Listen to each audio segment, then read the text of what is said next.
What's up guys? Von Campos here. Welcome back or welcome to my channel and welcome to another episode ng Ensayo. Here I take a look at my training videos, share yung mga ginawa ko maganda, and share yung mga hindi ko nagawang hindi ganun ka-okay, and also share my cues along the way. So itong video na to or itong training session is my first upper session ng buong training block. So if you didn't know or you haven't watched yung last episode, doon diniscuss ko a bit yung training split ko and kung ano yung ginagawa ko currently, my off-season, and share din na basta, panoorin nyo na lang yung previous episode after this one. So, pag nag-upper day ako, first is shoulders, or basically, inuuna ko yung mga weaker body parts. Then, parang, well, lahat naman sa akin medyo weak. Pero, ayun, inuuna ko yung shoulders, then yung back, then chest, then triceps. So, a little bit of context, guys. Ito, nag-train ako during the weekend, during a Sunday. So, parang mas fresh ako than training while gabi na. Kasi from work, so galing lang ako sa bahay. So, parang I guess, pag may mga ganitong opportunities, pinupush ko talaga yung sarili ko. I make sure, not that I don't push myself pagka training, usual training day on a weekday, pero parang may extra pep in my step pagka weekend kasi nga alam kong I'm not gonna do anything after or hindi ako ganun ka, alam mo yan, ganun ka pagod. So I try to push myself talaga. So for the first exercise, ginawa ko yung lying na wire races on a cable. So cuffs siya. So pwede nyo itong gawin pagka meron kayong parang cable machine na medyo narrow, yung dalawang station na selectorized. Tapos mag-cuff kayo, place on a level na naka-align. So here, make sure na aligned yung pag-wire race nyo kasi big mistake, and I'm guilty dito, pagka hindi siya aligned, hindi siya talaga tatama eh. So ang cue ko dito, dapat matagal ko na tong alam, sobrang engot ko. Kaya nga ginawa ko tong series na to eh, kasi baka some of you are doing the same thing na nag-hold back ng gains. Ako sa akin, years talaga bago ko to na-realize. So, ang ginagawa ko is I lock my elbows. Tapos I flex my lats. Mas nararamdaman ko yung mid-delts ko that way. I don't know if that's for everyone, pero tapos I grip hard. Kahit na wala akong hawak, I grip hard. I clench my fist na sobrang talagang tight. Also, it helps, baka nakikita nyo sa Instagram ko, naghahawak ako ng D-handles at times. Pero kasi pagka may hawak ako, parang nawawala yung focus ko instead na napofocus ko sa delts ko, napofocus ko siya sa hands. So, tinanggal ko na siya. Mas nakatulong na sa akin talaga. I make an effort na i-clench talaga yung fist ko. Tapos, flex my lats, then do a raise. So, every lateral raise variation, yun yung ginagawa ko. Yun yung parang cue ko. Time cue ko rin dito, or parang big time practice talaga yung breathing. So, every concentric, buga, every eccentric, inhale. So, sa lahat naman ng exercise, parang nagawa ko na siya tuwing nagtitrain ako. So, parang, ayun, especially if talagang pa-fail na, towards dun sa last rep, parang short na mga buga, mas makakatulong talaga. Tapos sa top, talagang hold, then slowly bring it down. Sobrang laking tulong nun pagdating sa pag-train ko ng lateral head ng delts ko. So next exercise naman natin is high row. So dito sa bar set, ang ganda ng high row machine.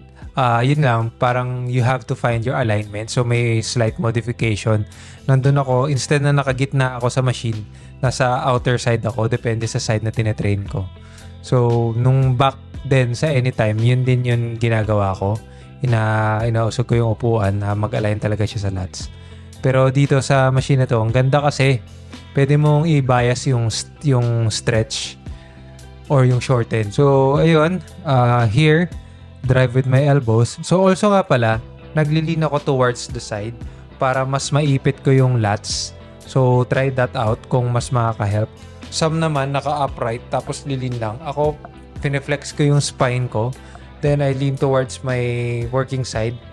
Tapos ayun, drive with my elbows. parang nakatulong siya sa pagtama talaga ng lats. So here again, breathing. Every exercise naman, malaking factor talaga yung breathing. Okay, next exercise naman is T-bar row. At yun, ang pattern ng back training ko is lat first, then upper back second. Every upper training session, yun yung pattern. So baka pwede nyong gayahin. Kasi for me, or sa mga dudes dyan na mahina rin yung lats, unahin nyo talaga yung lats. So next naman tayo sa pressing. So dito, ang ganda rin ng machine na to. Para siyang flat na machine. So if napansin nyo, dito kasi sa bar set, since ang dami ng mga curated na machines, wala na akong free weight actually. Parang mostly machines talaga. Yun din yung gusto ko, kaya I sacrifice time and resources para makapag-train sa bar set palagi. Kasi yung setup time sa mga commercial gyms and pag may mga kasabay ka pa, not that na ayoko nang may kasabay pero ang hassle din kasi nun parang dagdag oras pa siya sa pag-train. Dito talaga pagka nagbuhat ka, pagka sa mga curated gyms na merong mga machines na okay, parang talagang plug and play ka na lang, uupo ka na lang talaga and mag-warm up, tapos gagawin mo yung exercise. Again, brace lang, parang make sure na flat make sure na nakapress yung likod mo sa pad. Tapos when you press, buga, kung di ka pa sanay, i-gauge kung kaya pa. Mas okay talaga na may kasama ka, may training partner ka. Sad for me, wala akong friends. Hindi, joke lang. Pero ayun, I guess mas okay yun para that's another training tip. Kung meron kayong training partner. Ako, I would limit to 3 people. Parang max na yun. 2 is ideal. 3 is yung parang sweet spot. And pag 4 na or 5, parang for me nawawala na yung intensity ng buhat Parang more on kwentuhan na lang kayo. Pero baka that's just for me. Yun, parang isa pa kasi na napansin ko pagka meron akong, kaya hindi na rin ako nagsasabay ng, or may kasabay, or dati kasi kasabay ko yung girlfriend ko magbuhat. Ngayon I exclusively train na ako lang talaga. Kasi pagka may kasabay ka pa tapos magkaiba kayo ng training load, mahirap pa yung bawas dagdag ng weight So para ako to keep the intensity, mas okay na ako na lang magbuhat mag-isa. Para at least kung ano lang yung kaya ko, yun na yun gagawin ko. So, ayun, let's proceed sa next exercise. 45 degree na Smith. So here, yung Smith kasi ng bar set is straight. Kung mapapansin nyo sa ibang gyms or sa mga commercial gyms natin, naka-angle. So if naka-angle, make sure na yung angle pabagsak sa chest, hindi pa push, hindi pa labas na ganun. Kasi pag ganun, hindi chest tatama, more on shoulders. So pag flat naman, or pag straight yung angle ng Smith machine, walang kaso. So I see this mistake a lot nung nasa commercial gym pa ako. So kung nandun pa kayo, make sure na pag bumagsak yung bar towards your chest, para you're pressing with the angle. Ayan, pagka towards sa failure, buga lang ng buga, slowly yung concentric, don't bounce the weight. Sobrang yun. Sobrang rin ng game changer. Pag dati kasi talagang tinatalbog ko yung weight Syempre, meron pa rin siyang stimulus kasi nabubuhat mo yung weight.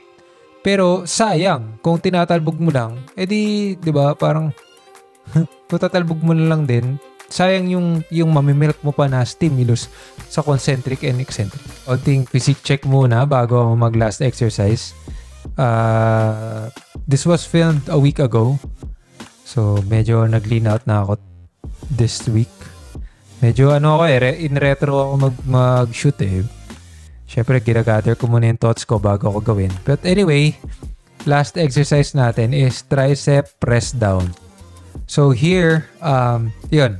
Slowly yung eccentric.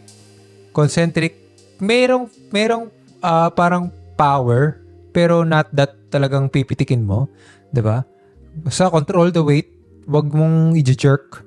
Tapos, ang malaking cue dito is talagang ini-stretch ko siya sa taas para I can say na na-stretch yung tricep. And also, parang yun na yung end ng rep para full range of motion. Ayun, that's the training day. After that, namburaot ako ng Fruity Pebbles sa gym. Tapos, nag-weigh ako. May Fruity Pebbles kasi si Grant doon na parang binibigyan niya ako paminsan.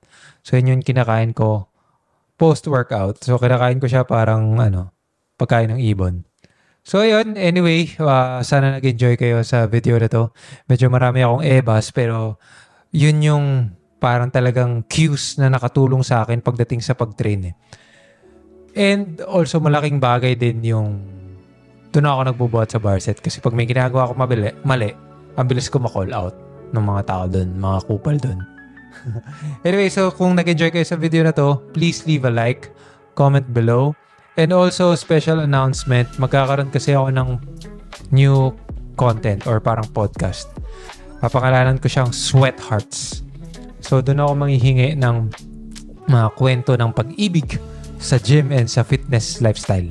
So, hindi lang basta siya sa gym. Kung tumatakbo kayo, tapos may nakalandian kayo, or mga success stories sa love life, sa gym, and sa fitness. Or mga failed stories, di ba? Magandang pag-usapan yan. So, medyo, kasi ako din parang natutuwa ako pag-usapan yung mga ganun. Mahilig din kasi ako makinig ng mga ganung type of content from mga idols natin, sila Ramon Bautista. So, why not, di ba? Doon ako sa niche ko na fitness naman. Sa kanila kasi more on life. Talagang yung mga nangyayari sa paligid natin, di ba? Ako, parang gusto ko mag-focus dun sa gym lang kasi marami nangyayari. Marami talaga. Marami nakakatawa and maraming sad and maraming success stories na baka ma-inspire tayo. So, gagawa ko ng first episode nun and soon. Kailangan ko lang talaga ng mga kwento kasi ayoko naman gumawa ng bullshit kwentuhan, di ba? Na di naman nangyayari talaga. So, doon, pwede akong mag-share ng advice or tawanan or, alam mo yun, parang kwento lang, i-share yung stories nila kasi interesting yan di ba? Anyway, yun lang for this video. Baka medyo mahaba na. Ayun, again, if you like it, like, comment, subscribe, all that good stuff, and follow me sa mga social media accounts ko. Kung gusto nyo makakita ng mga fits and lifestyle shorts sa TikTok, sa Instagram naman if you want to see me on a daily. Yun lang. Okay? Again, this is Bon Campos reminding you to follow your passion. Kahit na 0.1% progress lang everyday, okay lang kasi it will all add up someday. See you on the next one, guys. I'm out. Peace!